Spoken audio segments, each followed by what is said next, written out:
এই শরতের দুপুরে আমরা আবার বেরিয়ে পড়েছি একটা নতুন গন্তব্যের দিকে। এবার আমরা যাচ্ছি উত্তরাখণ্ড।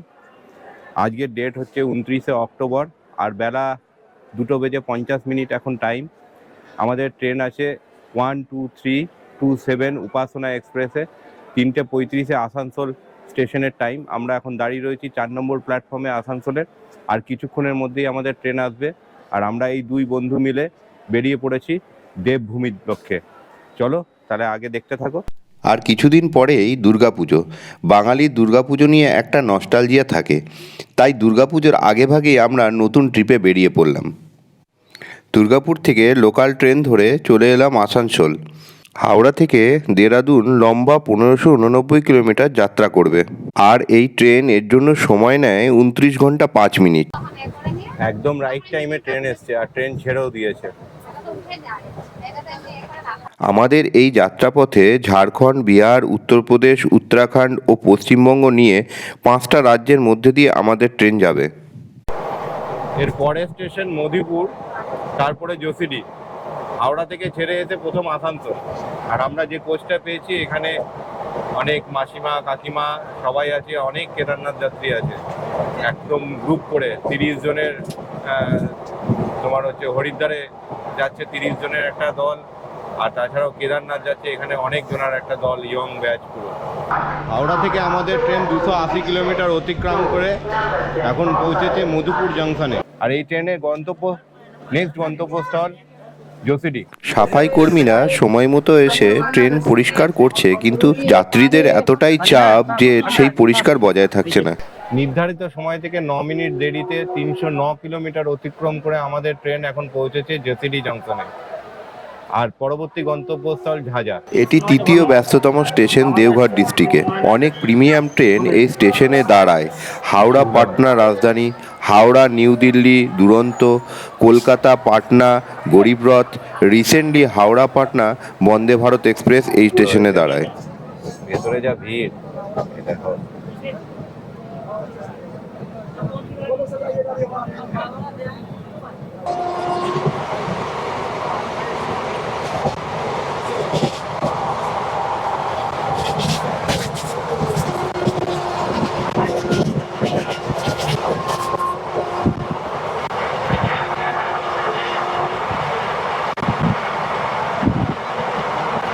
14 এপ্রিল 2000 সালে এই ট্রেন প্রথম যাত্রা শুরু করেছিল। সেই থেকে আজও এই ট্রেন পরিষেবা দিয়ে যাচ্ছে। এই ট্রেনে কিন্তু কোনো এলএইচবি কোচ নেই, সবই আইসিএফ কোচ। হাওড়া থেকে 352 কিলোমিটার অতিক্রান্ত করে আমাদের ট্রেন নির্ধারিত সময় থেকে 14 মিনিট আগেই পৌঁছে গেছে ঝাঁঝাতে। পরবর্তী গন্তব্যস্থল কিওল। ঘড়িতে বেজে সন্ধ্যে 7:07।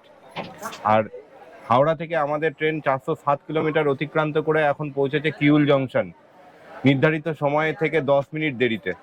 এই ট্রেনের পরবর্তী গন্তব্য মোকাম্মা।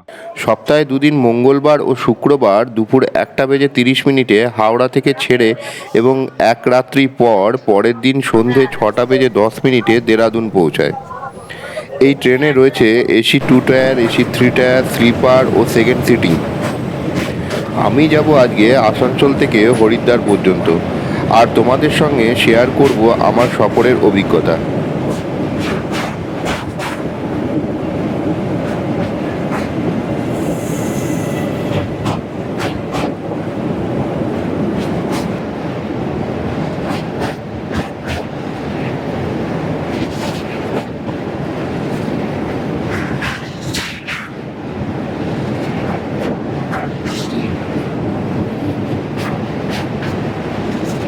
এই ডিনার দিয়েছে আমাদের,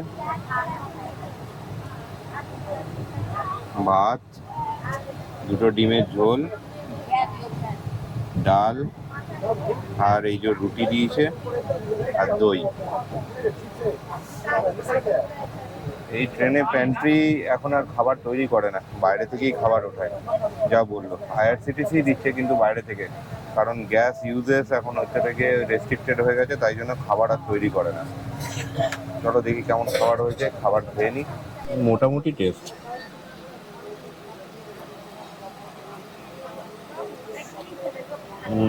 একটু স্পাইসি হয়েছে।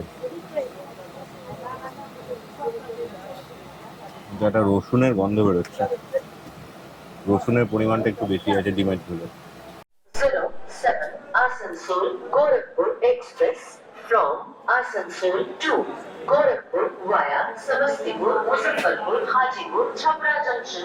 আমাদের এই ট্রেন কিউল থেকে লখনৌ পর্যন্ত ট্রেনটা ডাইভার্ট করে দিয়েছে। তো আমরা এখন বরুণী বলে একটা স্টেশন আছে, ওখানে দাঁড়িয়ে আছি। ডিনার কমপ্লিট হয়ে গেছে রাত্রে, এবার আমরা শুয়ে পড়বো।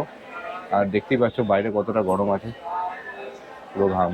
তো গুড নাইট, আবার দেখা হচ্ছে সকালে। Good morning. কালকে রাত থেকে যে ডাইভার্ট হয়েছে ট্রেন, এখন কোন রুট দিয়ে যাচ্ছে আমরাও বুঝতে পারছি না। ঘড়িতে এখন বাজছে 7:54, আর এই চা জাস্ট নিয়েছি, ফ্রেশ হয়ে জাস্ট চা নিয়েছি। কারণ কোন দিক দিয়ে ট্রেন যাচ্ছে, কখন পৌঁছাবো কিচ্ছু জানি না। চলো দেখা যাক কখন পৌঁছাই। সব জায়গায় দাঁড়াতে দাঁড়াতে ট্রেন যাচ্ছে, কোথাও 1 ঘন্টা, কোথাও 1.5 ঘন্টা, কোথাও 2 ঘন্টা। গোরখপুরে পাশে আর একটা ট্রেন ছিল হাওড়া থেকে, ওই ট্রেনটা 18 ঘন্টা লেট। ইনকেস যদি আমাদের ট্রেনটা ওরকম লেট হয়, তাহলে সমস্ত প্ল্যানটাই কেমন ঘুরতে যাবে।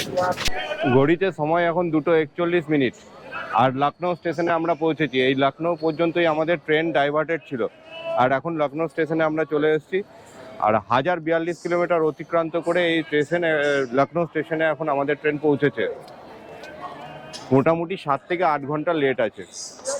হরিদ্বারের টাইম দেখাচ্ছে 10:49। দেখা যাক কখন পৌঁছায়।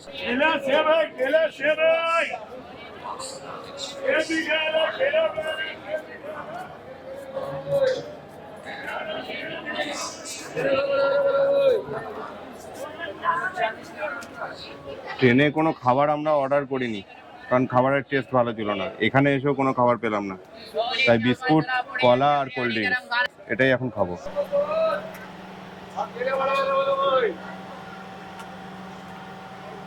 জয়ন্ত, দেখি তবে জানলা দিয়ে বেরিয়ে যাস না। পুরো ফাঁকা জানলা আছে তো, কখন মন গেল লাফ দিয়ে বেরিয়ে গেলি। ট্রেন এত লেট করছে। কথা ছিল এই ট্রেনে আমরা একটা বিকেলের সফর করব, কিন্তু দেখতে দেখতে আরও একটা বিকেল কেটে গেল। যতই আমরা হরিদ্বারের কাছাকাছি এগিয়ে আসছি, আমাদের ট্রেনের কামরায় যে মহিলাদের দল আছে, তারা বিভিন্ন ঠাকুরের গান করতে লাগলেন।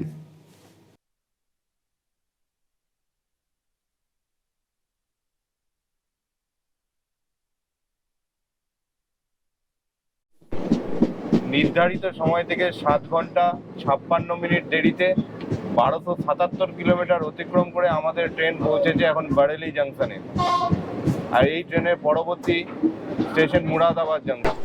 হাওড়া থেকে 1367 কিলোমিটার অতিক্রান্ত করে নির্ধারিত সময় থেকে 7 ঘন্টায় 42 মিনিট দেরিতে আমাদের ট্রেন এসে পৌঁছেছে মুরাদাবাদ জংশনে।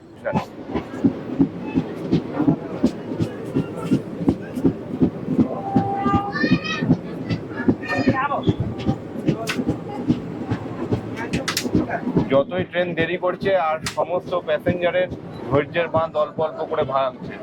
এখনো পর্যন্ত টাইম দেখাচ্ছে রাত 11:45। দেখা যাক কখন ট্রেন পৌঁছায়। হাওড়া থেকে 1367 কিলোমিটার অতিক্রান্ত করে নির্ধারিত সময় থেকে 7 ঘন্টায় 42 মিনিট দেরিতে আমাদের ট্রেন এসে পৌঁছেছে মুরাদাবাদ জংশনে। এই ট্রেনের এবং আমার পরবর্তী গন্তব্যস্থল হরিদ্বার। যদিও এই ট্রেন দেরাদুন টার্মিনাল পর্যন্ত যাবে, কিন্তু আমাদের গন্তব্যস্থল হরিদ্বার। কারণ বাসে হবে না গাড়িতে হবে, এখন 11টার সময় যাওয়ার পরে কিসের টিকিট পাওয়া যাবে সেটাও দেখতে হবে। এবার কতগুলো কথা বলি তোমাদের। আমাদের ট্রেনটা যে কিউল থেকে ডাইভার্ট করা হয়েছিল ট্রেনটা লখনৌ পর্যন্ত, সেই ডাইভার্টের জন্য অনেক অসুবিধা হয়েছে।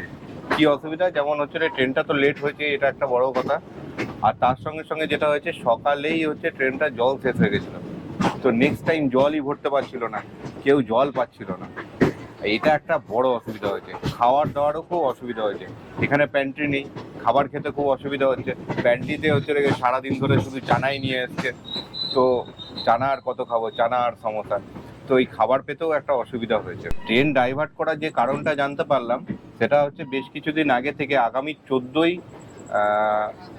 অক্টোবর পর্যন্ত এই ডাইভারশন চলবে। কারণ লাইনে বিভিন্ন জায়গায় কাজ হচ্ছে, আমরা আস্তে আস্তেও দেখলাম যে লাইনে বিভিন্ন জায়গায় কাজ হচ্ছে, তার জন্য ডাইভারশন হয়েছে।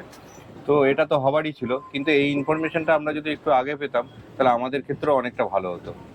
অনেকজন এমন আছে যারা বেনারস পর্যন্ত টিকিট কেটেছে, বেনারস পর্যন্ত ওইদিকে ট্রেনটা যায়নি, তো তাদের ক্ষেত্রে অনেক কিছু অন্যভাবে ভাবনা করতে হয়েছে, আবার নেমে গিয়ে অন্য ট্রেনের খোঁজে যেতে হয়েছে। তো এই সমস্ত বিষয়গুলো একটু মাথায় রাখলে খুব ভালো হয়।